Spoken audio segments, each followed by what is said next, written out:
जय हिंद। आप सभी को फिर से एक स्वागत है एक नए वीडियो में, नए पॉडकास्ट वीडियो में।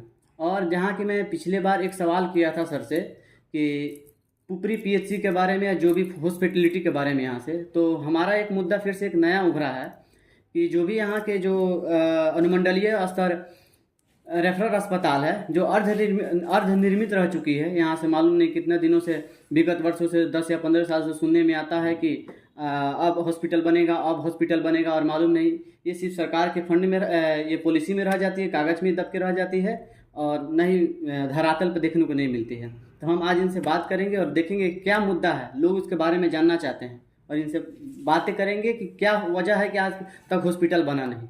तो बहुत बहुत स्वागत है सर हमारे नए वीडियो में। आपका भी अमजद जी जी बहुत हार्दिक अभिनंदन है। जी। जहाँ तक कि मैंने एक कल पोस्ट देखा कि फिर से सुनने में आया कि हॉस्पिटल जो अर्धनिर्मित रह चुकी है फिर से बनाने की तैयारी चल रही है। देखिए, मैं बताऊं आपको, इसके पीछे की हिस्ट्री आपको जाननी जरूरी है। जी। वर्ष 1990 में सर्वप्रथम जब बिहार के मुख्यमंत्री लालू प्रसाद यादव जी हुआ करते थे जी, तो गौशाला में 14 कट्ठा जमीन दिया गया था गौशाला के द्वारा जी, और उस पर रेफरल अस्पताल का निर्माण भी किया गया था। बेहतर। बट किन कारणों से वो उसका उद्घाटन नहीं किया गया जी और वो अस्पताल डिफंक्ट रह गया। उसके आज की स्थिति में एक एक ईंट उसका बिक चुका है। जी पुनः जब नई सरकार बनी 2005 में तकरीबन, तो पुनः इसका टेंडर हम लोगों के मरहूम विधायक सह मंत्री जी आदरणीय शाहिद अली खान के प्रयास से सीतामढ़ी रोड पर महेश पेट्रोलियम के सामने में अस्पताल का टेंडर किया गया और अस्पताल का निर्माण भी शुरू कराया गया। जी। परंतु ग्रह का साथ यहाँ भी नहीं छूटा और दुर्भाग्यवश वो भी अर्धनिर्मित ही रह गया। जी। काफ़ी लड़ाई लड़ने के बाद, काफ़ी जद्दोजहद के बाद इस सिलसिले में मैं लगातार सरकार के संपर्क में रहा। पिछले महीने मैं बिहार के स्वास्थ्य मंत्री आदरणीय मंगल पांडे जी से भी मिला जी। और उनको मैंने अस्पताल पर उनका ध्यान आकृष्ट कराया। जी जी। ऊपरी अस्पताल में जो कमियां हैं उस पर उनका ध्यान आकृष्ट कराया। जी जी। उन्होंने तत्पश्चात तुरंत अपने सचिव को फ़ोन करके कहा और परिणाम स्वरूप आज 19 करोड़ का टेंडर फ्लोट कर चुका है जी जी। अनुमंडलीय अस्पताल के लिए। जी। लेकिन एक सुखद बात और है, हम लोग के शहर के लिए एक छोटे अस्पताल के लिए 2 करोड़ का आवंटन और आ चुका है। ये जो पीएचसी है और उसके लिए ज़मीन स्थल खोजा जा रहा है। जी, बेहतर। एक छोटा अस्पताल जो 2 करोड़ का हो, पीएचसी जी टाइप का ही यहाँ और खुलना है जी, जिसके लिए ज़मीन की खोजी चल रही है। जी 15 महीने का टारगेट दिया गया है अनुमंडलीय अस्पताल के लिए। जी। कंस्ट्रक्शन विभाग को आशा है 2 वर्षों के अंदर ऊपरी में अनुमंडलीय अस्पताल तो बनेगा ही बनेगा। एक पीएचसी और यहाँ शुरू किया जाएगा। जी। जो आज इसकी दुर्दशा है अस्पताल की, मुझे ऐसा लग रहा है, मुझे ऐसा है कि आने वाले समय के बाद हम लोग मेडिकल लाइन में सीतामढ़ी में एक स्थान रखेंगे, अग्रणी होंगे। जी। मैं मेडिकल का मुद्दा इसलिए उठाया क्योंकि यहाँ पे नॉर्मल आरटीए वगैरह हो जाता है, समझे। नॉर्मल एक एक्सीडेंट हो जाता है तो यहाँ से ना हॉस्पिटल और यहाँ जो भी सुविधा है मेडिकल लाइन में इतनी दुर्गति है कि हमें जल्दी से रेफ़र करके या तो सीतामढ़ी जाना पड़ता है या तो दरभंगा जाना पड़ता है। हम लोग भाग के जाते हैं और उनका इकोनॉमिक ग्रोथ कर रहे हैं। हमारा मुद्दा बेसिकली यही था कि काश हम लोग ये जो भी पोस्ट देख रहे हैं ये धरातल पे जब हॉस्पिटल जब आ जाएगी, जब लोग उधर से हमारे यहाँ पे जब आएंगे इलाज कराने के लिए, तो हो सकता है यहाँ पे मार्केट में कुछ ना कुछ तो पसंद आएगा, जो भी यहाँ पे व्यय करेंगे, खर्च करेंगे, तो यहाँ की बिल्कुल इकोनॉमी बूस्ट होगा है ना, यहाँ की इकोनॉमी बूस्ट, लोगों को रोजगार मिलेगा और भी बहुत तरह के लोगों को रोजगार मिलेगा। मैं आपकी भावना का सम्मान करता हूँ जी। सर्वप्रथम बताऊँ कि यहाँ अभी वर्तमान में हॉस्पिटल नाम की कोई चीज़ नहीं है।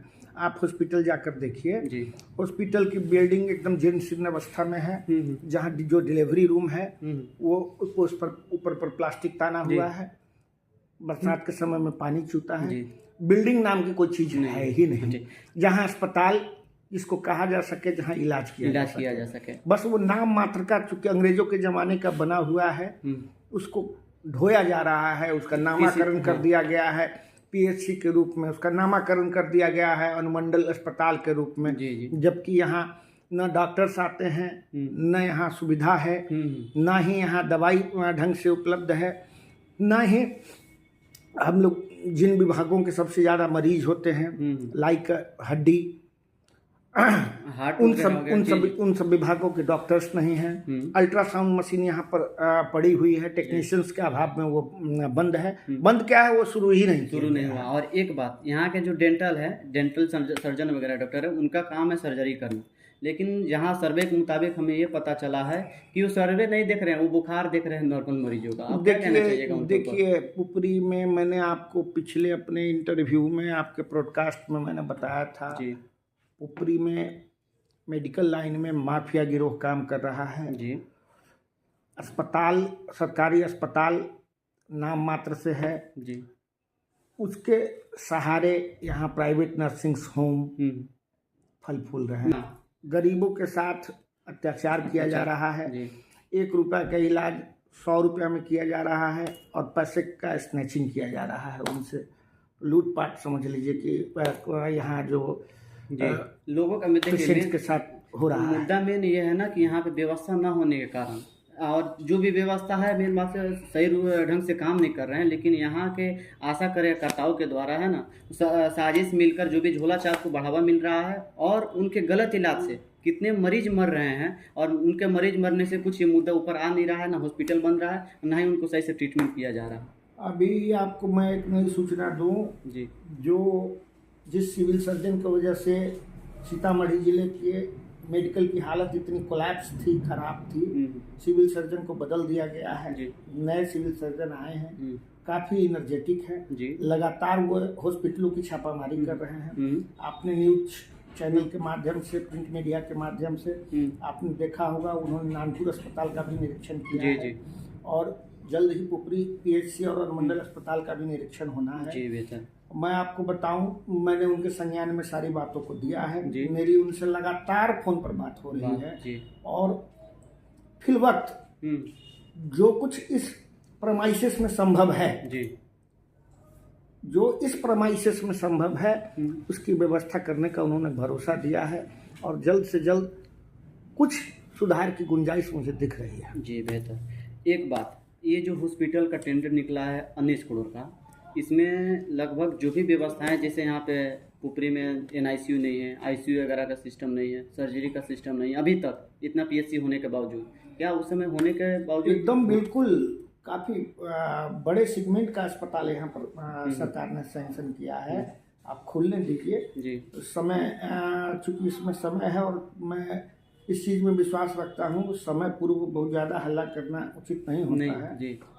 जब सरकार ने बिल्डिंग के लिए 19 करोड़ रुपया दिया है, तो निश्चित रूप से उसमें इक्विपमेंट और डॉक्टर्स और हर सुविधा सरकार देगी, ऐसा मेरा मानना है, ऐसा मेरा विश्वास है। मैं मार्केट में लोगों से बहुत पता किया, और काश वो आपके पोस्ट कल देखे जो भी थे, कि हमारे जो भी सभापति, माननीय सभापति हैं, उन्होंने एक पोस्ट डाला है कि पुपरी में हॉस्पिटल खुल रहा है, तो इसी के सर्वे के लिए मैं आया था यहाँ पे।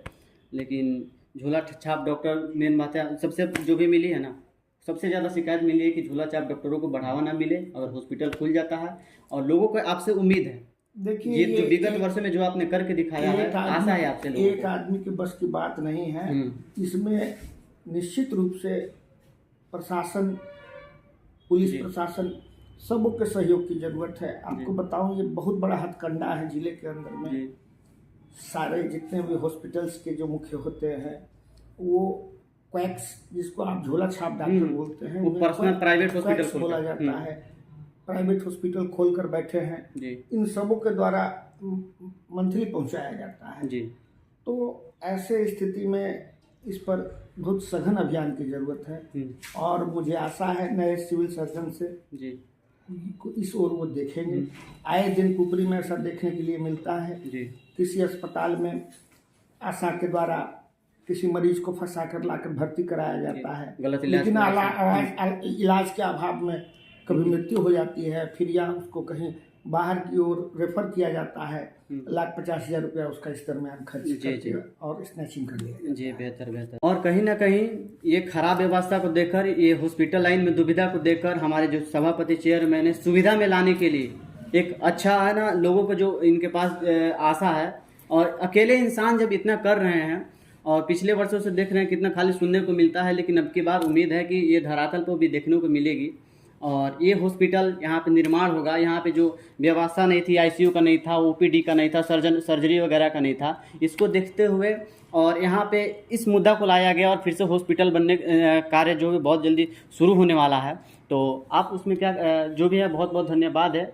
और पुपरी की जनता की तरफ से हम लोग जो भी है जहाँ भी अच्छाइयाँ दिखेंगी आपके सामने आते रहेंगे, है ना? मैं चाहता हूँ जी आप बहुत उन्नति करें।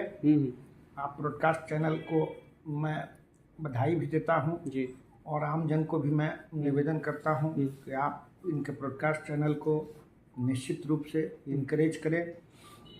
और मैं आपके इस ब्रॉडकास्ट चैनल के माध्यम से आपसे भी आग्रह करता हूँ, जनता के बीच जाएं, जनता की समस्याओं को सुने, तत्पश्चात आप उन समस्याओं को लेकर मेरे साथ आएँ। मुझे भी बड़ी खुशी होगी कि आपके माध्यम से भी कुछ सवालों का जवाब, या जवाब ही नहीं जी, उसका कुछ फलाफल मैं दे सकूं, उसका सलूशन दे सकूं, मुझे बड़ी खुशी होगी। बहुत बहुत धन्यवाद। कम से कम ये आप जो चेयरमैन थे, इतने लोगों के बीच जो 56,000, देखिए हमने ये सवाल इसलिए लाया क्योंकि आप जो ना एक बड़ा क्षेत्र संभालने वाले हैं। जैसे ऊपर वाला करे कि आपको ये पद मिल जाए, जिस तरह आप विगत वर्षों में जिस तरह काम कर रहे हैं, इसके लिए पुपरी जनता की तरफ से देखिए मैं सेवक हूँ, सेवक का काम है सेवा करना जी, फल देना ऊपर वाले के हाथ में है। और लोकतंत्र है, लोकतंत्र में जनता मालिक है, जनता जैसा चाहेगी वैसा। एक अकेला इंसान कुछ नहीं कर सकता। और मेरा नाम है अमजद हुसैन। मैं फिर भी बता देता हूँ, मैं यहाँ का मूल निवासी नहीं हूँ, फिर भी आपके समस्याओं को सामने ला रहा हूँ। मेरा नाम है ना सत्याग्रह की भूमि, जहाँ से शरद कुमार शुक्ल ने जो 3 कठिया प्रणाली खेती होती थी, मैं वहाँ से उठ कर आया हूँ। और कहीं ना कहीं जो मेरे को प्रॉब्लम लगी यहाँ पे, मैं देखा जो भी समस्याएं थी उस पर आपको सामने लाया। आप जब तक एक अकेला इंसान विकास की तरफ नहीं ला सकता, जब तक आप इसमें सहयोगी नहीं करेंगे कुछ नहीं होने वाला। जैसे आप साफ़ सफाई का भी ले लीजिए, साफ़ सफाई में भी वही हाल है, हर एक चीज़ में धांधली चल रही है। उसको ख़त्म करने के लिए आपको भी आगे आना पड़ेगा। सर तो हैं ही, हम तो हैं ही, बाकी आप लोग ऐसा ही बने रहिए। बहुत बहुत धन्यवाद आप लोग का, बहुत बहुत आपके प्यार का आभारी रहेंगे। तब तक मिलते हैं नए वीडियो में।